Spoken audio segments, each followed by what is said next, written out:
Bismillahirrahmanirrahim. Jamaah kaum muslimin muslimat dimanapun berada, khususnya warga besar Nahdlatul Wathon dan warga besar Nahdlatul Wathon Diniyah Islamiyah, semoga kita semua selalu dalam keadaan sehat walafiat, panjang umur, murah rizki yang halal, selamat dunia wal akhirah, mati dalam husnul khotimah, mati dalam husnul khotimah, masuk surga bighairi hisab, masuk surga bighairi hisab, selalu dalam ridha dan maghfirah Allah subhanahu wa ta'ala fid dunya wal akhirah, selalu dalam pemeliharaan Allah subhanahu wa ta'ala dari segala macam mara bahaya dunia dan akhirah. Amin, amin, amin, amin, amin. Allahumma amin ya Allah ya Rabbal Alamin. Dalam kesempatan kali ini saya akan menceritakan sebuah rumah tokoh agama yang ditempati oleh hantu seusil.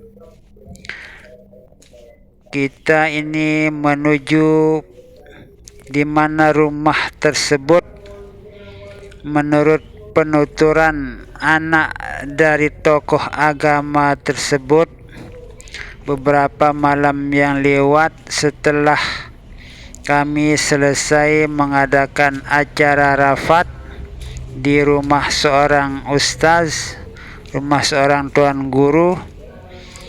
Kemudian kami berbincang-bincang masalah hantu atau jin atau makhluk halus. Lalu kemudian anak ustadz tersebut bercerita kepada kami tentang kejadian yang pernah terjadi di rumahnya. Di saat kejadian tersebut kebetulan dia tidak berada di rumah itu, masih berada di Pulau Jawa. Jadi yang ada di rumah itu adalah ibunya atau mamanya bersama adiknya.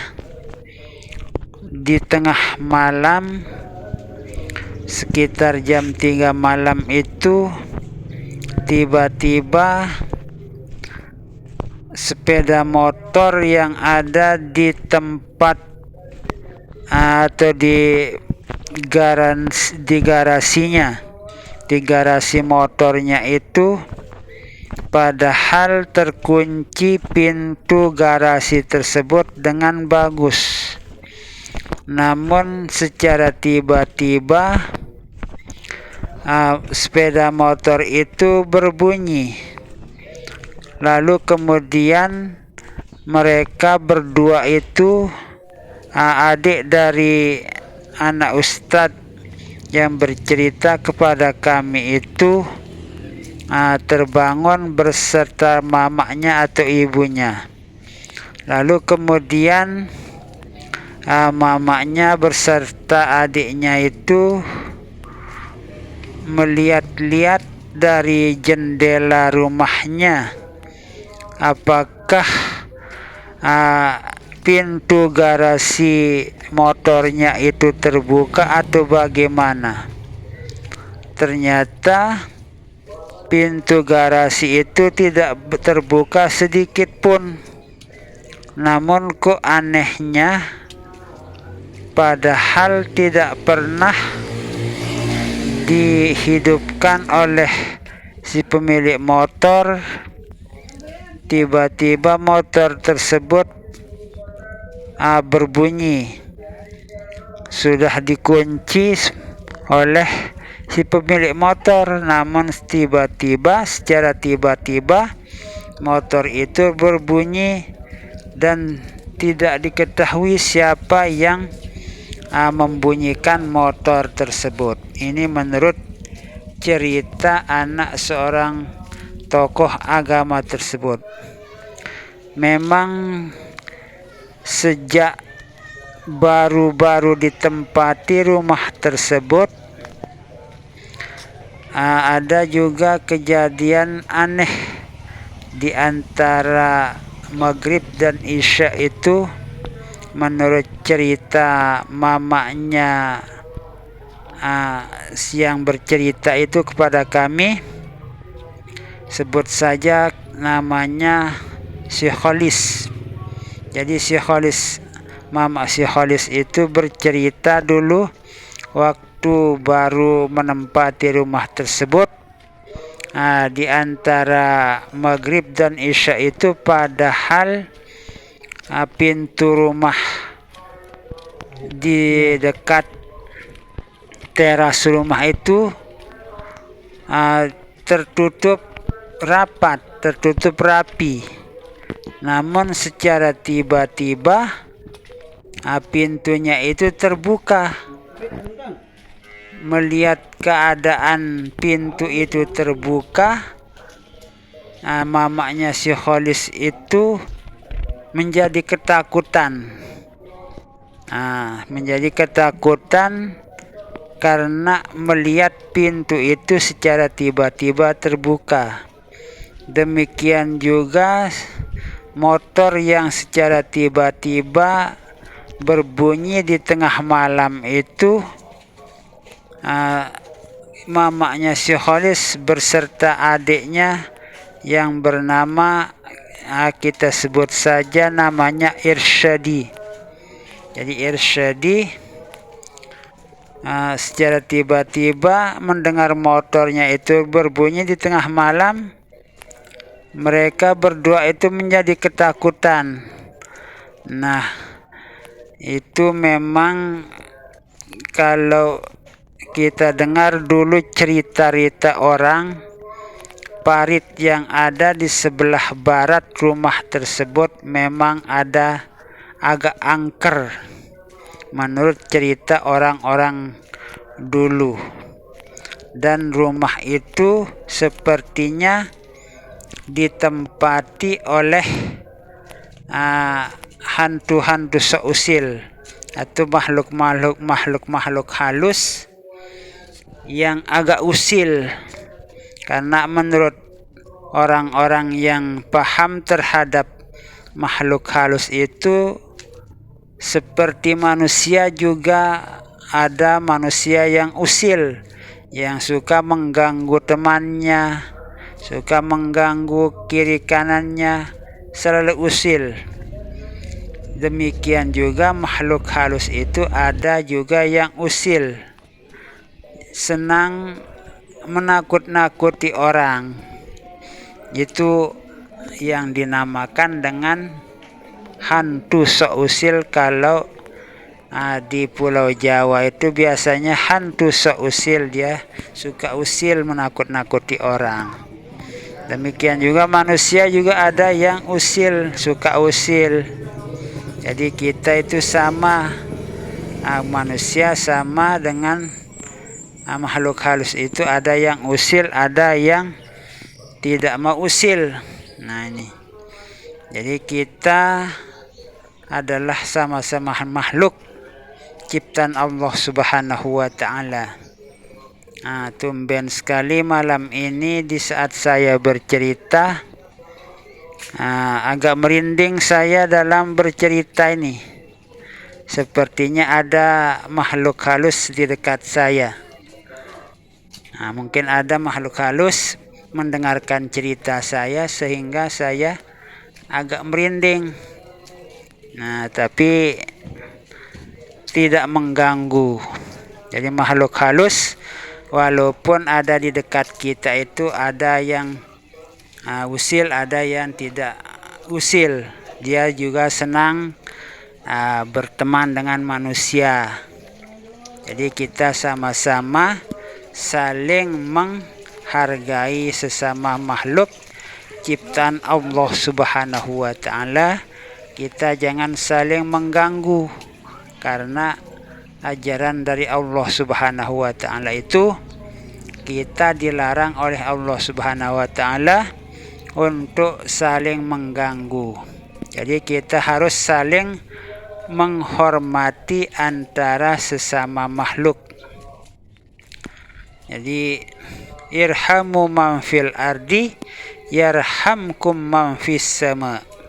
Itu di dalam hadis yang telah disampaikan oleh Rasulullah sallallahu alaihi wasallam. Ar-rahimuna yarhamhumur rahman.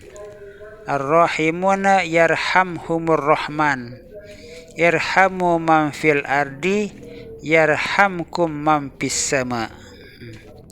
Itu dalam hadis Rasulullah sallallahu alaihi wasallam. Jadi ini kita masih dalam perjalanan menuju ke rumah seorang tokoh agama yang menurut cerita si Khalis itu anak dari tokoh agama tersebut. Rumahnya itu ditempati oleh hantu usil. Jadi makhluk halus yang suka usil. Nah, tapi kita itu tidak boleh berbuat usil kepada makhluk halus tersebut walaupun dia itu berbuat usil kepada kita. Jadi sebaiknya kita dengan secara baik untuk tidak saling mengganggu, karena kita itu butuh ketenangan. Kita sesama makhluk itu butuh ketenangan, butuh keamanan, butuh kedamaian agar kita itu menjadi manusia yang damai, makhluk Allah yang damai. Tentunya kita tidak saling mengganggu.